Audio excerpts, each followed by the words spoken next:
માત્ર ગણતરીના કલાકોમાં જ મર્ડરના ગુનાને ઉકેલી આરોપીને ઝડપી પાડતી છોટાઉદેપુર લોકલ ક્રાઇમ બ્રાન્ચ અને શંખેડા પોલીસ. નમસ્કાર, આપ જોઈ રહ્યા છો લોકદર્પણ ન્યૂઝ નેટવર્ક ગુજરાતનો પોતાનો અવાજ. ગત તારીખ 19/6/2025ના રોજ શંખેડા તાલુકાના ખુનવાડ ગામેથી એક નાળા નીચેથી વહેતા કોતરમાં પાણીમાં એક પુરુષની લાશ મળી આવેલ હતી. જે બાબતે તપાસ કરતા આ લાશ વિરેન્દ્ર ચત્તરસિંહ કલેશની હોય એવું જાણવા મળેલ. જે બાબતની શંખેડા પોલીસ સ્ટેશનમાં ફરિયાદ 20મી જૂનના રોજ નોંધવામાં આવેલ હતી.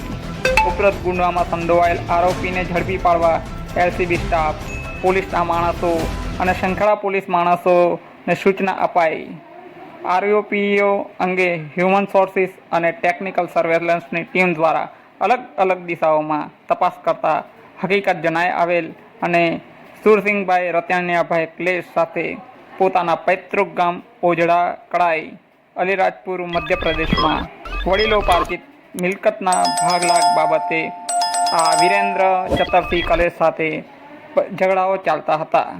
જે બાબતને આગળ ધરીને આ હત્યા કરી હોવાનું સામે આવ્યું છે. આ બાબતે સુરસિંગભાઈ રતનિયાભાઈ કલેશને ગુનો કબૂલે કાયદેસરની કાર્યવાહી હાથ ધરવામાં આવી છે.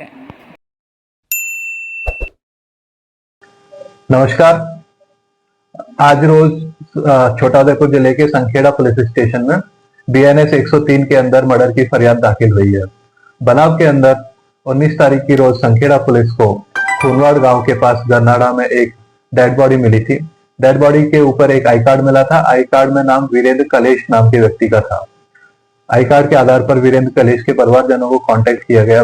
परिवारजनों के आने के बाद उन्होंने बॉडी की शिनाख्त करी और कंफर्म किया कि ये डेड बॉडी वीरेंद्र कलेश की ही थी।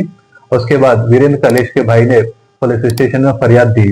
फरियाद के अंदर उन्होंने एक सुरसिंह कलेश नाम के व्यक्ति को के ऊपर शंका जताई थी, क्योंकि उनके साथ पुरानी अदावत थी और जो करंट केस में विक्टिम है वीरेंद्र कलेश, उनके पिता चत्तर सिंह की भी हत्या सुरसिंह भाई ने पहले हत्या के आरोप सुरसिंह भाई पे पहले थे और उनके अगेंस्ट केस भी चला था कोर्ट में। उसके चलते सुरसिंह के विरुद्ध शंका जताई थी। पुलिस ने सुरसिंह को पुलिस स्टेशन बुलाया और उसके साथ पूछताछ करी। पूछताछ में सुरसिंह ने कबूल किया कि वीरेंद्र उनके घर पे आया था 17 तारीख की रोज और उन्होंने पराली लेके वीरेंद्र की हत्या कर दी।